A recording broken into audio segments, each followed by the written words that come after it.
back to Cali Bros and Cryptos. I'm Shane, and this is Ian, and we're going to go ahead and just get into a little bit about the supply of Bitcoin. Exactly, just a couple of the things that affect the supply of Bitcoin. So just to go ahead and start off, the supply of Bitcoin. If you have looked at Bitcoin at all, one of the first things that you'll learn about Bitcoin is the fact that there are only 21 million that will ever be created and that will ever come into existence.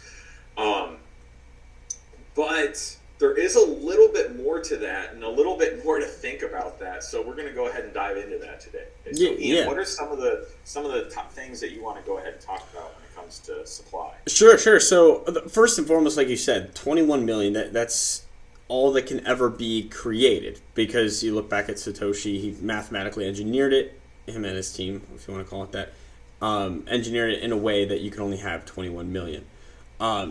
Currently, we're sitting almost at 19 million, not quite, but almost at 19 million Bitcoin in existence. And then I think by the year 2030, around 20.5 million of that should be mined, and then you're looking at another 110 years before we get to that last point, 500,000 Bitcoin being mined. So currently, like I said, we're sitting at 19 million, and then there have been a lot of scenarios where Bitcoin has been completely lost. Whether you could have back in the day when people were mining it on their laptops, they're not thinking about, oh wow, this is going to go up to $1 million. So they're just mining it, and then laptops become obsolete. They get rid of their laptop. They don't think about the fact that they had today, in today's dollars, a couple $1 million on there in Bitcoin. So that becomes lost. You have Satoshi's Bitcoin, 1 million Bitcoin in different wallets. That is not different wallets. It's all one wallet. Is it all one? Or no, it's in different wallets. Yeah, I thought it was different. I'm sorry. No, you're good. But yeah, that is considered lost. And then there are a lot of other, other wallets that have not had Bitcoin retracted from it or added to it, so that we consider that lost at this point, because usually people who have that much Bitcoin are, still around in the market. So we don't know if they died, if they lost it, or what happened. So, we add that all together, you have about 3 to 7 million Bitcoin that are no longer in existence because they've been quote unquote lost. Correct.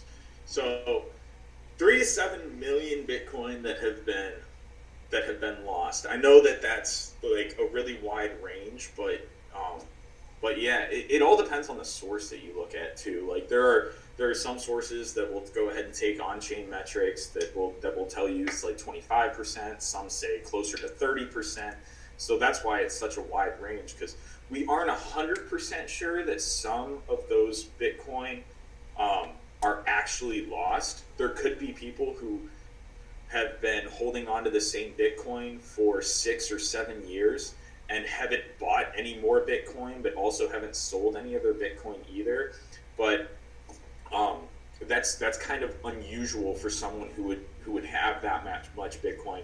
Either you would expect them to like keep getting more Bitcoin and keep adding Bitcoin to their wallet if they believe in it that much, or if they didn't believe it in it anymore, to go ahead and just sell their Bitcoin. So if there's a wallet that's been completely inactive for that long of a period of time, like what Ian said, you kind of expect them, like they could have passed away without telling anyone, any of their kin, that they had any Bitcoin. They could have lost it. They could have thrown away their laptop. They could have forgotten about it. Yeah, they could have just forgotten about it. And you know what? Those people might be able to go ahead and find it eventually, or find their old laptop in their attic or something like that, and restore the hard drive and be able to get those back. But as of right now, we assume that a lot of those are probably just lost for forever. But on top of that, though, so that means currently about 19 million have been created. We're going to just make a general assumption of 5 million of those 19 million are completely lost. So we're saying there are about 14 million Bitcoin that are actually available and active to go seek out and try to buy right now. So of those 14 million, we think about it this way: there are currently about 56 million millionaires in the entire world.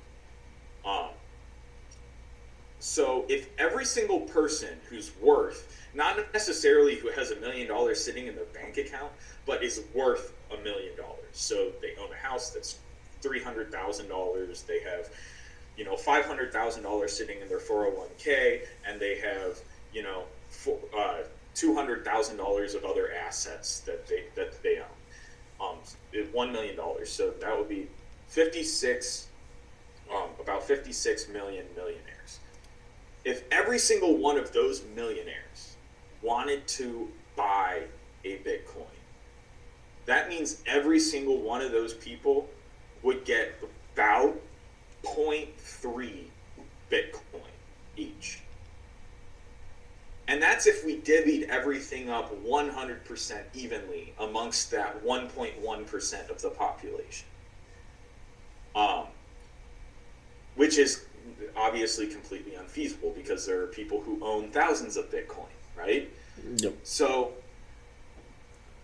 the way that I almost like to think about it, whenever I make a purchase of Bitcoin, and this is how I like to think about it. I'm thinking, or whenever I see someone else who already has Bitcoin make a purchase of Bitcoin, I think of it as I just became a little bit richer because that's a little bit less Bitcoin that other people have to be able to buy. Every single time a little bit of Bitcoin comes off of an exchange, I think of, well, that's a little bit less Bitcoin that's available for people to buy down the road. And if we think about it, supply and demand, right? Supply and demand is the tale as old as time when it comes to things being valuable. So as things get more and more adopted, as there are more and more people learning about it, and there's less and less available to actually buy, the price is going to eventually go up.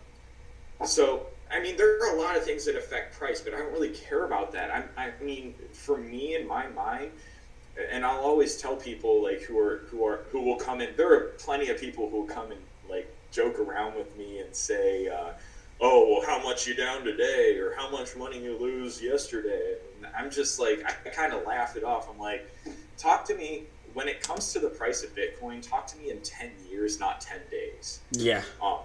That's what you'll never really hear us, and I think we talked about this on another day. Like, you'll never hear us talk about the day-to-day price on this channel. Well, because not on this channel. I say we will if you talk to us in person, just because we're interested and we're very aware of it.